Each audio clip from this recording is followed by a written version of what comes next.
Hello students, मेरा mathematics of 9 class science group के साथ आज इस वीडियो के अंदर हम इसकी 1.2 एक्सरसाइज को सॉल्व करने की कोशिश करेंगे।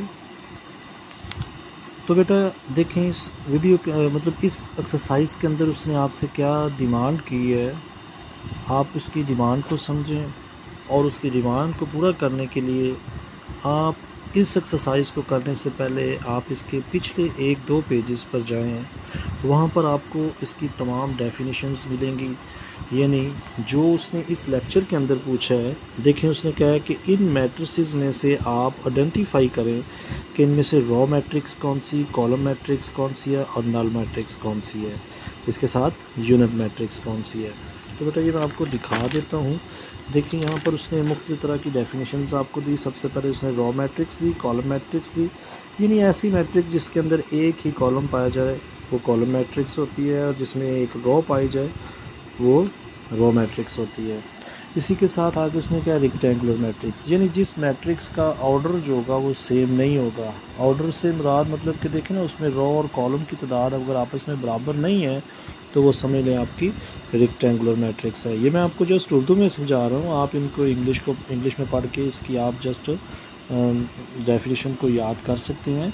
ये मैं उन तमाम दोस्तों के लिए समझा रहा हूँ जिनको मतलब अच्छे तरीके से समझ नहीं आती, इसलिए मुझे ये अपनी उर्दू लैंग्वेज यूज़ करनी पड़ती है। यानी यार रेक्टेंगुलर मैट्रिक्स क्या है? Matrix M is called rectangular if the number of rows of M is any matrix is not equal to the number of the column, यानी उसके अंदर अगर उसका रोज़ जो है वो अगर उसके कॉलम्स के बराबर ना हो तो उसको हम रेक्टेंगुलर मैट्रिक्स कहेंगे। ये देखें आपको उसने एग्जांपल्स दी हुई हैं। इसी तरह से स्क्वायर मैट्रिक्स आ जाती है, तो जिसके अंदर तमाम number of rows number of columns के बराबर होंगे तो that is known as a square matrix. Null matrix जिसके अंदर तमाम एंट्रीज ज़ीरो होंगी that is known as a null matrix. Transpose of a matrix है, अगर आप उसकी रोज़ को अगर किसी भी मैट्रिक्स के अंदर देखें ना, ये रोज़ हैं, अगर आप रोज़ को कॉलम बना देंगे यानी 2 - 1 इधर लिख दें, 0 3 0 इधर 3 इधर लिख दें तो ये इसका ट्रांसपोज आ जाएगा। यानी रो को अगर हम कॉलम बना दें तो that is known as a transpose of a matrix. Matrix obtained by changing the rows into columns और columns into rows is called transpose of a matrix. Negative matrix उसने पूछा कौन सी होती है, तो आपने तमाम एलिमेंट्स जो उस मैट्रिक्स के अंदर होंगे अगर आप उनका साइन चेंज कर देंगे तो वो नेगेटिव मैट्रिक्स आ जाएगी। तो अभी यहाँ तक ही हमें 1.2 के अंदर पूछा जाएगा, लिहाजा 1.3 के अंदर जब हम सारे सॉल्व करेंगे तो उसमें हमारे पास ये मज़ीद डेफिनेशंस आएंगी, सिमेट्रिक कौन सी होती है और स्क्वायर सिमेट्रिक कौन सी है। लिहाजा इस मैट्रिक्स के अंदर एक और सवाल भी होगा जो डायगोनल और स्केलर मैट्रिक्स के हवाले से होगा, तो इनकी डेफिनेशंस भी देखें। यानी डायगोनल मैट्रिक्स कैसी कौन सी कहते हैं किसको कहते हैं यानी ऐसी मैट्रिक्स जिसके डायगोनल के अंदर एटलीस्ट वन एलिमेंट जो वो नॉन ज़ीरो हो और बाकी तमाम एंट्रीज जो हो वो ज़ीरो हों तो वो डायगोनल मैट्रिक्स कहलाएगी। अब आप देखें यहाँ पर भी 1 है, यहाँ 2 है और ये 3 है, तो बेटा इस तरह के जो एलिमेंट्स होंगे उनको डायगोनल बोलेंगे। इसका ये डायगोनल है और इस एलिमेंट इसका ये डायगोनल है। इसमें देखिए ना, यहाँ 0 है, यहाँ 1 है, यहाँ 3 है। अगर यहाँ भी 0 होता लेकिन यहाँ पर 3 होता तो फिर भी ये डायगोनल थी। तो ऐसी मैट्रिक्स जिसके डायगोनल में at least one element non zero हो और बाकी तमाम एंट्रीज ज़ीरो हों तो वो डायगोनल मैट्रिक्स कहलाएगी। इसको देख ले देखें उसने आपको काफ़ी मिसालें दी हुई हैं। जबकि स्केलर मैट्रिक्स ऐसी होगी जिसकी तमाम एंट्रीज बाकी ज़ीरो हों जबकि उसका डायगोनल सेम एलिमेंट पर हो। यानी ये देखें ना, सब के एलिमेंट्स 2 2 हैं, बाकी तमाम ज़ीरो हैं, तो डायगोनल्स के एलिमेंट सेम है तो समझ ले वो कौन सी मैट्रिक्स है, स्केलर मैट्रिक्स। अब ये एक बड़ी ख़ास मैट्रिक्स है जिसको हम आइडेंटिटी मैट्रिक्स का नाम देते हैं। तो बेटा ये याद रखना है आइडेंटिटी मैट्रिक्स कौन सी होती है। ये अक्सर पेपर में वो आपको लिख के भी नहीं देता, जस्ट आपको वो कहता है आइडेंटिटी मैट्रिक्स से इस फलां मैट्रिक्स को आप मल्टीप्लाई करें। तो अगर आपको आइडेंटिटी मैट्रिक्स के एलिमेंट्स पता होंगे तो फिर ही आप मल्टीप्लाई कर सकेंगे, अदरवाइज़ नहीं। तो ये एलिमेंट्स जो होते हैं ये उसने लिखे हुए हैं 1 0 0 0 1 0 0 0 1, यानी ये तो 3/3 का है ऑर्डर के साथ है। लेकिन अगर मैं इसको 2/2 के ऑर्डर के साथ लिखूँ तो वो होगी 1 0 0 1। ये आप याद रखें, ये जब भी आएगी 1 0 0 1 इसको हम आइडेंटिटी मैट्रिक्स कहते हैं। तो अभी हम चलते हैं इसकी 1.2 एक्सरसाइज पे। तो देखें यहाँ पर उसने आपको ये दिया हुआ है कि पहली मैट्रिक्स के अंदर जस्ट आप इनको आइडेंटिफाई करें। तो देखें बेटा इसमें तमाम एंट्री 0 है तो नल मैट्रिक्स है, एक ही रो है तो रो मैट्रिक्स है, एक ही कॉलम है तो कॉलम मैट्रिक्स है। ये देखें 1 0 0 1 तो आइडेंटिटी मैट्रिक्स है, तमाम एंट्री 0 हो तो that is known as a null matrix. एक ही रो है एक ही कॉलम है तो कॉलम है तो लिहाजा ये कॉलम मैट्रिक्स है। क्वेश्चन नंबर 2 में देखें तो यहाँ पर उसने क्या, आप इनमें भी आइडेंटिफाई करें square matrix, rectangle, row, column and identity null. तो ये देखें बेटा इसका ऑर्डर सेम नहीं है, 2/3 है तो लिहाजा ये रेक्टेंगुलर है। ये वाली कॉलम है, ये वाली स्क्वायर है 2/2, देखें ना ऑर्डर इसका सेम है। आइडेंटिटी मैट्रिक्स, रेक्टेंगुलर मैट्रिक्स देखें ना 1 2 3 1 एंड 2 यानी 3/2 ऑर्डर है इसका। Row matrix, column matrix, square matrix 1 2 3 1 2 3 यानी 3 रो 3 कॉलम तो स्क्वायर मैट्रिक्स, नल मैट्रिक्स।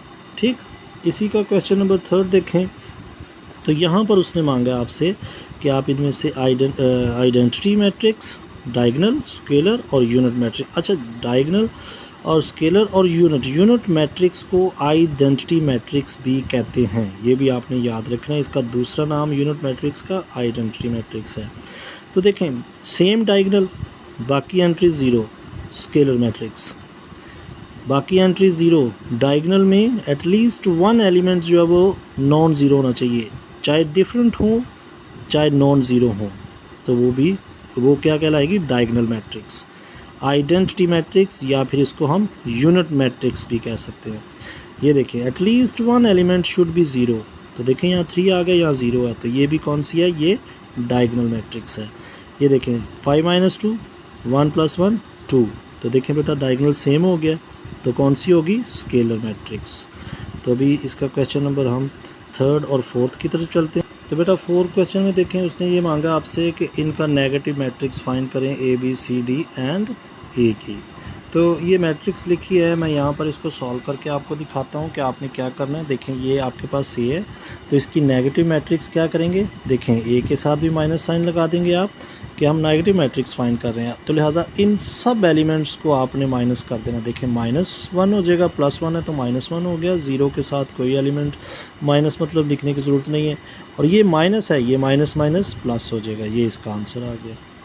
इसमें देखें तो ये -b, ये इसकी नेगेटिव मैट्रिक्स आ जाएगी, -3 -2 1 प्लस का हो जाएगा और ये -1 आ जाएगा। यानी क्या करेंगे, तमाम एलिमेंट्स के साथ जो साइन होगा आपने उसका रेसिप्रोकल लिख देना है, यानी माइनस है तो प्लस कर देना है, प्लस हो तो माइनस कर देना है। तो देखिए इन सब के साथ पॉजिटिव साइन था, यानी कोई साइन नहीं है तो पॉजिटिव है, तो आपने सबको माइनस कर दिया। इसका एक और पार्ट ये देखें डी लिखा है तो आप क्या लिखेंगे, -d, यानी ये इसकी नेगेटिव मैट्रिक्स आ गई। ये देखें ये 3 4 माइनस माइनस का तो ये प्लस हो जाएगा, -2 हो जाएगा और 5 भी माइनस हो जाएगा, तो ये इसका आंसर आ गया। तो ये इसका क्वेश्चन नंबर 4th भी सॉल्व हो गया। तो बेटा ये इसका क्वेश्चन नंबर 5 है, फाइंड द ट्रांसपोजेस, यानी find the transpose of the following matrices. तो ट्रांसपोज बेटा कैसे फाइंड करना है, देखें ये मैंने इसके तकरीबन 3 पार्ट्स लिखे हैं। आपने क्या करना है, जब भी ट्रांसपोज लेना है किसी भी सेट का, तो देखें ये ए है तो ए का एलिमेंट जो भी गिवन नेम होगा वो एज इट इज़ लिख के उसके ऊपर आपने उसकी पावर की शेप में आपने एक स्मॉल सा टी लिख देना है। इस टी का मतलब है कि हम इसका ट्रांसपोज फाइंड करने लगे हैं। तो देखिए बेटा ये रो है, ये सॉरी कॉलम है, तो आप इसकी रो बना दें 0 1 -2, कोई साइन को नहीं चेंज करना, जस्ट आपने रो को कॉलम बना देना है या कॉलम को रो बना देना है, तो ये उसका ट्रांसपोज होगा। अब यहाँ पर देखें ये रो है, इसको आप कॉलम बना दें 5 1 एंड -6 और इसको इस ब्रैकेट के अंदर यानी स्क्वायर ब्रैकेट के अंदर इनक्लोज कर दें और बी का ट्रांसपोज लिखते हैं, तो ये इसका आंसर आ गया। यानी रो को कॉलम आपने बनाते जाएंगे तो वो उसका ट्रांसपोज आ जाएगा। तो ये देखें ई है, ई की पावर टी बना दिया, लिहाजा 2 और 3, 2 3, ये देखें रो थी, मैंने इसको कॉलम बना दिया। दूसरी रो को -4 5 कॉलम बना दिया, तो ये इसका ट्रांसपोज आ गया। तो बेटा ये इसका क्वेश्चन नंबर 6 है। देखें 6 के अंदर उसने क्या है, verify that if A is equal to this then A transpose का ट्रांसपोज इक्वल टू ए है। बी अगर ये है तो बी का ट्रांसपोज इक्वल टू बी है। तो देखें मैंने फर्स्ट पार्ट पहले लिखा है कि ए अगर ये है हमारे पास, तो आप फाइंड करें ए का ट्रांसपोज लिया जाए तो वो वापस ए के ही इक्वल आता है। तो हम इसकी पहले लेफ़्ट हैंड साइड चेक करते हैं, यानी सबसे पहले हम ये ब्रैकेट के जो अंदर वाला ना इसको ट्रांसपोज यानी ये फाइंड कर रहे हैं। तो देखें बेटा इसका अगर ट्रांसपोज लेते हैं तो 1 और 2 0 1 हो जाएगा, ये नंबर आया। अब ये जो ट्रांसपोज लिया है इसका मज़ीद ट्रांसपोज एक और ले लें।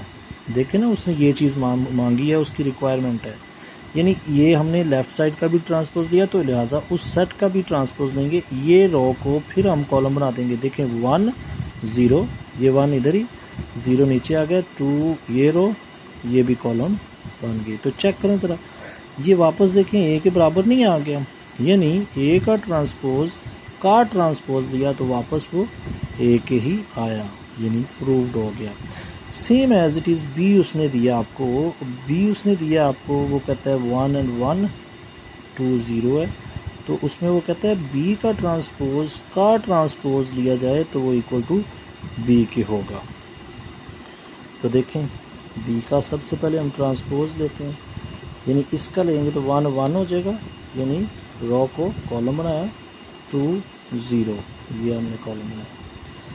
अब हम बी का अगर मज़ीद ट्रांसपोज एक और लेते हैं तो देखें 1 2 यहाँ आ जाएगा, ठीक, यानी हमने इसका दोबारा से ट्रांसपोज ले लिया, और 1 और 0 ये भी हमारे पास कॉलम बन जाएगा। तो देखें बेटा ये फिर इसके इक्वली आ गया। तो इसके बारे में भी आप लिख दें कि बी ट्रांसपोज का transpose that is equal to B के, ये भी हमने प्रूव कर दिए। तो यहाँ पर आपकी एक्सरसाइज 1.2 भी अख्ताम को पहुँची है बेटा। तो वो दोस्त जो नए हैं, अभी न्यू हैं, इस वीडियो को पहली बार देख रहे हैं, तो लिहाजा बेटा उनसे गुजारिश है कि वीडियो को लाइक ज़रूर करें।